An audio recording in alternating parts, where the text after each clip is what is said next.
房子拆迁的时候，他和老伴儿各有40平方米的份额。拆迁中，张老伯把自己的40平方份额并到了大儿子的房子里，而老伴儿的40平方则并到了二儿子的房子里。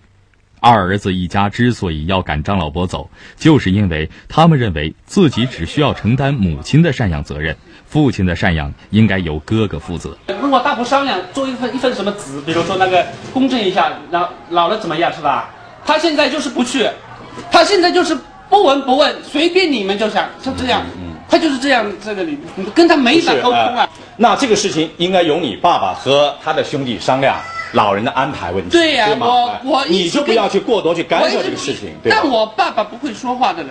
你为什么不到你大儿子那儿去住呢？我到你到了那个辰光嘛，这个养药了，这个养娘，炒客户炒夫妻，然后他这样子过来了部分上的，那就过来了100分的，那是干的拉不得。张老伯说，大儿子住4楼，自己的那间还在阁楼上。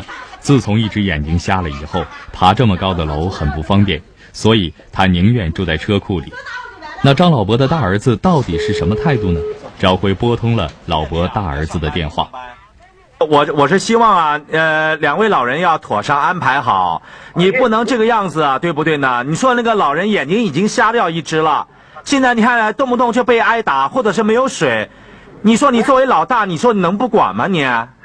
老的管要管的，我管的，不是我的事，我去打他，我去管，哪管？俺去讲啊。你把你的兄弟啊，把你的几个妹妹要叫上啊，你们要开个家庭会啊，为你的父母啊。好，我要上班了啊。借口要上班，老伯的大儿子匆匆地挂断了电话。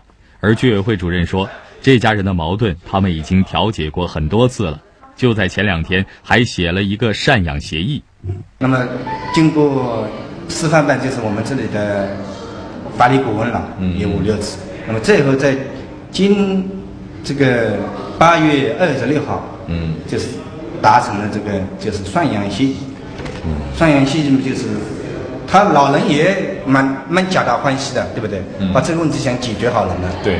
那么就是现在这个协议写好了，他今天早上来了，就是他讲我也又是空欢喜一片。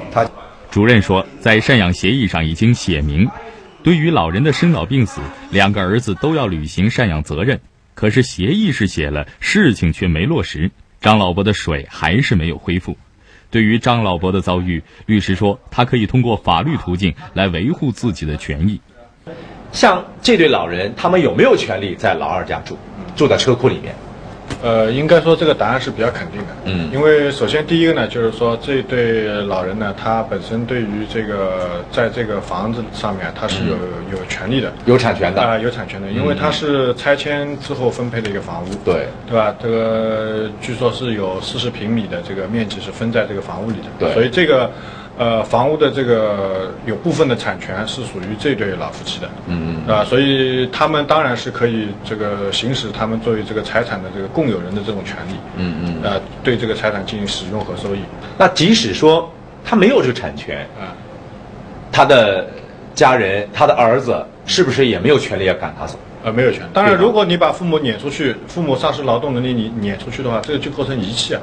律师说，作为父母有权利选择自己的居住地，而对于张老伯被打的事情，律师说法律上更有着明确的规定。从这个今天这个电视当中反映的情节来看，这毫无疑问，这个肯定是犯法的，这个行为肯定是犯法的。当然，具体触犯哪个法律，要看这个殴打行为的结果。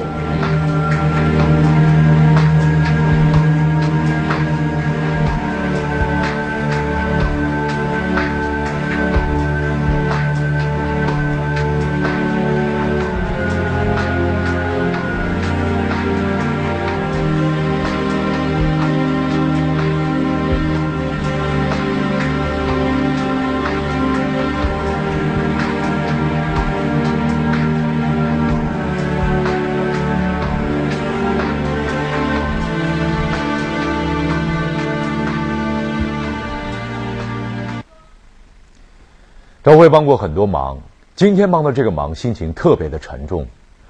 朝晖为张大爷感到难过，他太可怜了，而他孙子的行为实在是令人发指。